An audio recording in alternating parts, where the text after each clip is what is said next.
नमस्कार शेतकरी बांधवांनो, आपल्या यूट्यूब चॅनलमध्ये सगळ्यांचं स्वागत आहे. मित्र हो, आपण जिवंत सातबारा मोहिमेबाबत यापूर्वी व्हिडिओ टाकलेला होता आणि त्या व्हिडिओला सर्व महाराष्ट्रभरातून भरभरून असा त्या ठिकाणी प्रतिसाद मिळाला. आज मी तुम्हाला जिवंत सातबारा टप्पा 2 याबाबत माहिती देणार आहे. मित्रांनो, ज्या पद्धतीने 1 एप्रिल 2025 पासून जिवंत सातबारा मोहीम महाराष्ट्रभरामध्ये सुरू झालेली होती आणि त्याची मुदत ही 10 मेपर्यंत देण्यात आलेली होती. त्याच अनुषंगाने आता महाराष्ट्र शासनाने दिनांक 30 एप्रिल 2025 रोजी जिवंत सातबारा टप्पा 2 सुरू केलेला आहे. आणि या टप्प्यामध्ये सुद्धा मित्रांनो, आपला सातबारा जो आहे तर तो अद्ययावत करून घ्यायचा आहे. मग ज्या पद्धतीने जिवंत सातबाऱ्यामध्ये त्या ठिकाणी आपण वारस नोंदी करून घेतलेल्या होत्या, म्हणजे जे मयत खातेदार होते तर त्यांची वारसांची नोंद ही सातबाऱ्यावर करणे म्हणजे जिवंत सातबारा करणे. पहिल्या टप्प्यामध्ये बऱ्याचशा शेतकरी बांधवांनी, बऱ्याचशा आपल्या यूट्यूब चॅनलच्या सबस्क्रायबर बांधवांनी त्या ठिकाणी आपला सातबारा जिवंत करून घेतलेला होता. आता 30 एप्रिल 2025 रोजीचा जो महाराष्ट्र शासन महसूल व वन विभागाचा जो GR आहे तर त्या GRमध्ये टप्पा 2 दिलेला आहे. या टप्प्यामध्ये आपल्याला काय काय करायचं आहे मित्रांनो, हे आपण आज बघणार आहोत. त्याच्यामुळे हा व्हिडिओ सर्व शेतकरी बांधवांनी, त्याचबरोबर आपल्या सबस्क्रायबर मित्रांनी, बंधू भगिनींनी नक्की बघायचा आहे, शेवटपर्यंत बघायचा आहे. आणि हा जो शासन निर्णय आहे, GR आहे, तर त्या अनुषंगाने आपला सातबारा अद्ययावत करून घ्यायचा आहे.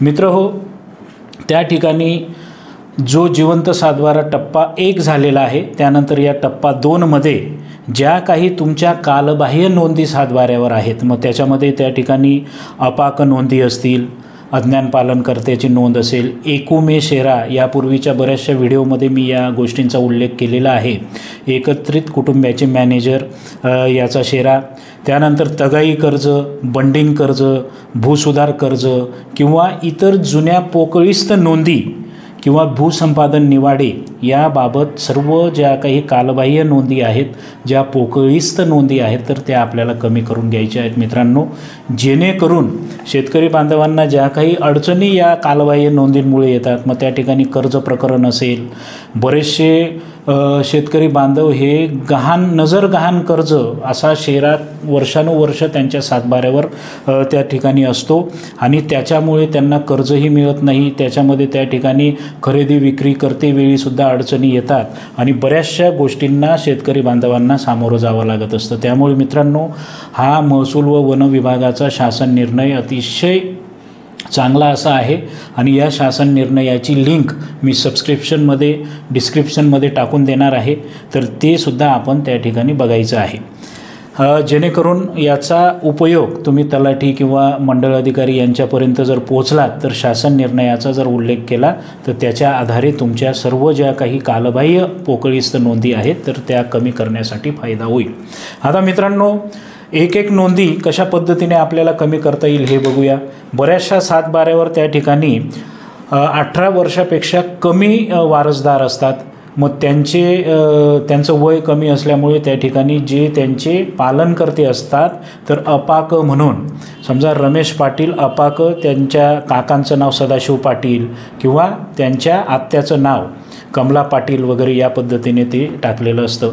मग अशा वेळी अज्ञान पालनकर्ता जो आहे, जो वारस होता, तो जर 18 वर्ष पूर्ण झालेलं असेल त्याचं, तर त्या ठिकाणी त्याचा सज्ञान असल्याचा पुरावा म्हणजे त्याचा जन्म दाखला घेऊन, लिव्हिंग सर्टिफिकेट घेऊन तलाठी यांच्याकडे जर आपण एक अर्ज केला आणि सदर जो वारसदार होता तर तो 18 वर्ष पूर्ण झालेला आहे, सज्ञान झालेला आहे, तर अपाक हा शेरा कमी करून देण्यात यावा, तर त्या पद्धतीने हा शेरा कमी करून घेता येईल. बऱ्याचशा सातबाऱ्यांवर त्या ठिकाणी मित्रांनो एकुम्या म्हणजे एकत्र कुटुंब मॅनेजर या पद्धतीने सातबारावरती नोंद झालेली असते आणि ही नोंद त्या ठिकाणी वर्षानुवर्ष तशीच चालत आलेली असते. मग या सातबाऱ्यावर मित्र हो, त्या ठिकाणी आपल्याला एकुम्या कमी करायचं असतं. मग त्यासाठी सर्व जे काही खातेदार, जे काही वारसदार आहेत त्यांनी अर्ज करणं गरजेचं आहे आणि एकुम्या ही नोंद रद्द करून आमची नावं समाविष्ट करण्याबाबत अर्ज जर केला तर ते होऊ शकतं. त्यानंतर मित्रांनो, तिसरी जी नोंद आहे तर त्याच्यामध्ये तगाई कर्जाच्या नोंदी कमी करणे.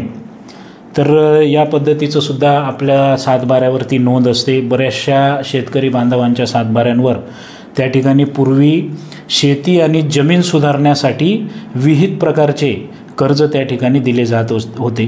त्यामध्ये विहीर तगाई कर्ज, बैल तगाई, चारा तगाई, खावटी तगाई, ऑइल इंजिन तगाई, त्यानंतर घर बांधणी तगाई, जळीत घरासाठी सुद्धा त्या ठिकाणी तगाई कर्ज दिलं जात होतं. आणि मित्रांनो, बियाण्यासाठी सुद्धा तगाई कर्ज दिलं जात होतं.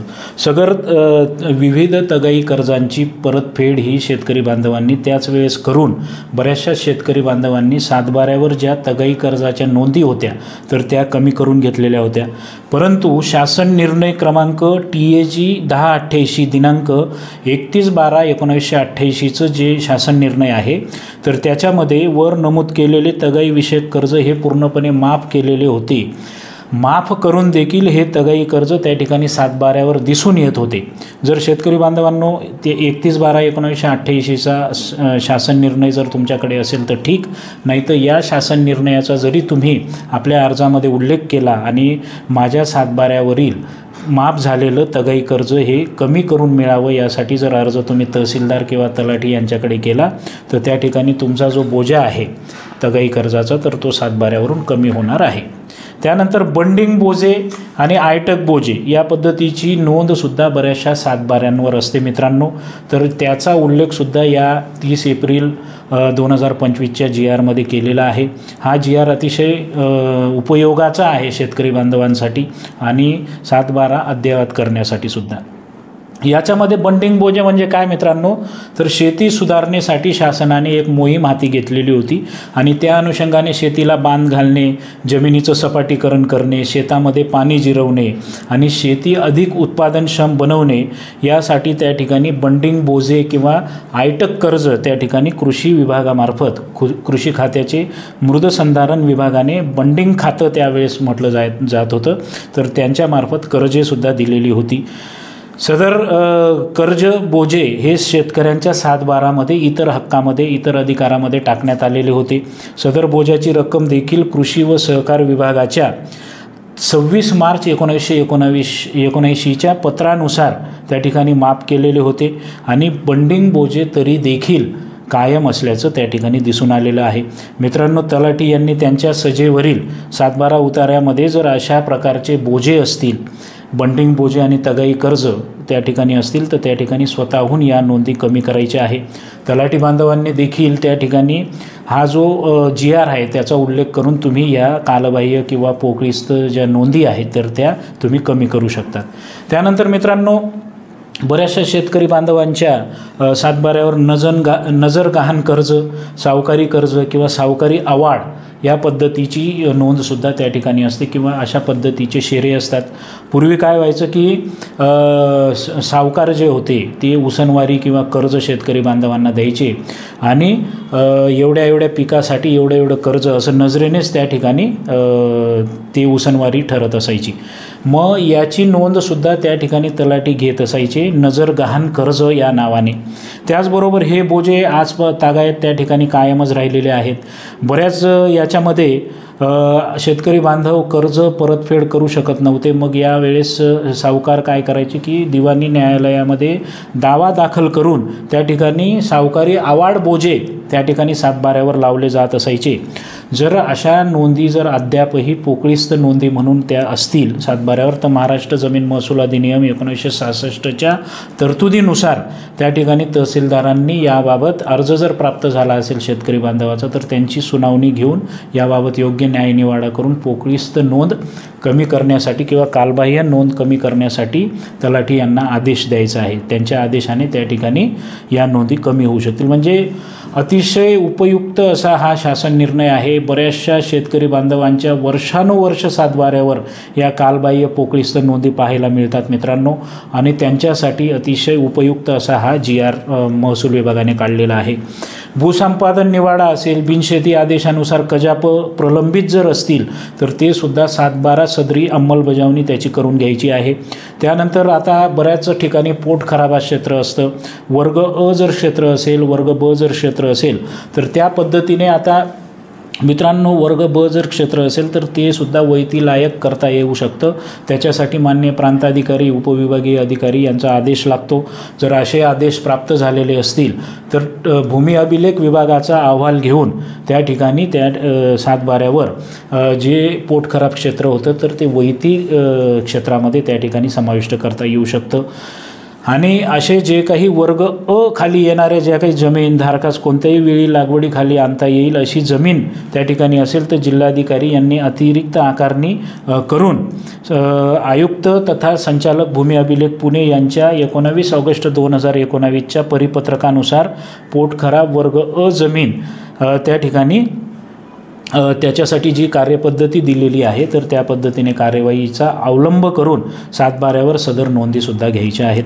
त्यानंतर नियंत्रित सत्ता प्रकारचे जे शेरे असतील तर त्याचासुद्धा सातबारा सदरी अंमल घ्यायचा आहे. त्याच्यामध्ये कुळ कायद्याच्या नोंदी असतील, देवस्थान इनाम जमिनी नोंदी असतील.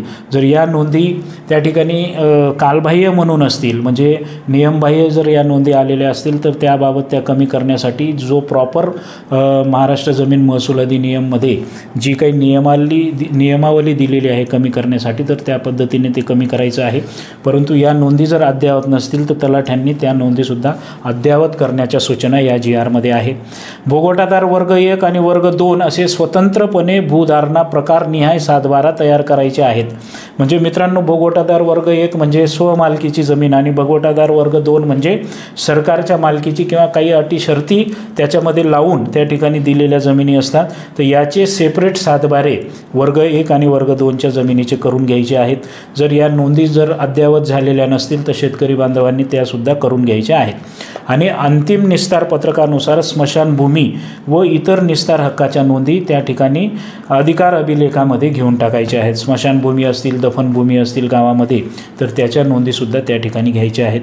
आणि शेवटचा जो मुद्दा आहे, यापूर्वीच मी एक व्हिडिओ टाकलेला होता की महिला वारसांच्या नोंदीबाबत. तर मित्रांनो, इतर हक्कामध्ये बऱ्याचशा महिला भगिनींची नावं असतात तर ती नावे भोगवटादार सदरी घेण्यासाठी त्या ठिकाणी महसूल व वन विभागाचं परिपत्रक आहे 19 मार्च 1998चं. तर यांचं या सूचनांचं तंतोतंत पालन करून त्याबाबत कारवाई करायची आहे. अशा पद्धतीने सर्व कालबाह्य नोंदी कमी करण्यासाठी जिल्हाधिकारी स्तरावर प्रशिक्षण आयोजित करून त्या ठिकाणी या सर्व नोंदी कलम 149 आणि 150 नुसार त्यांचं तंतोतंत पालन करून कारवाई करायची आहे. यासाठी शिबिरे, कॅम्पसुद्धा तहसील स्तरावर आयोजित करण्याच्या सूचना याच्यात दिलेल्या आहेत. मित्रांनो, असंही त्याच्यात नमूद आहे की जर निष्काळजीपणामुळे पुनश्च चुका केल्याचे जर दिसून आले म्हणजे तलाठी किंवा मंडळाधिकारी यांनी निष्काळजीपणा केला आणि या कालबाह्य नोंदी पुन्हा तशाच राहिल्या, कमी झाल्या नाही तर संबंधितावर महाराष्ट्र नागरी सेवा 1979 नुसार कारवाई करण्याची सुद्धा प्रोव्हिजन या GRमध्ये दिलेली आहे. म्हणजे असं नाही की तलाठी यांनी सरसकट या GRचा अवलंब करून कालबाह्य निरुपयोगी नोंदी तर कमी करायच्याच आहेत, परंतु ज्या वगळण्यायोग्य नोंदी आहेत त्याच वगळायच्या आहेत. त्या व्यतिरिक्त अन्य नोंदी वगळल्या जाणार नाहीत याची सुद्धा दक्षता तलाठी यांनी घ्यायची आहे. म्हणजे मित्रांनो, अतिशय महत्त्वाचा असा GR शेतकरी बांधवांसाठी आहे, तलाठी बांधवांसाठी सुद्धा आहे. कशा पद्धतीने कारवाईचा अवलंब करायचा आहे, कोणत्या कलमानुसार कारवाई करायची आहे या पद्धतीने आपल्याला या GRमध्ये दिलेला आहे. GR जर तुम्हाला पाहिजे असेल तर डिस्क्रिप्शन बॉक्समध्ये तुम्ही बघू शकता, त्याच्यात मी लिंक टाकून देणार आहे. त्याची प्रिंट शेतकरी बांधवांनी काढून घ्यायची आहे. त्याचबरोबर मित्रांनो, या संबंधी जर तुम्हाला काही प्रश्न असतील तर निश्चितपणे विचारा. आपल्या 100% कमेंटचा प्रश्नांचा उत्तर देण्याचा माझा प्रयत्न असणार आहे. व्हिडिओ आवडला तर नक्की लाईक करा. सगळ्यांना शुभेच्छा. जय हिंद.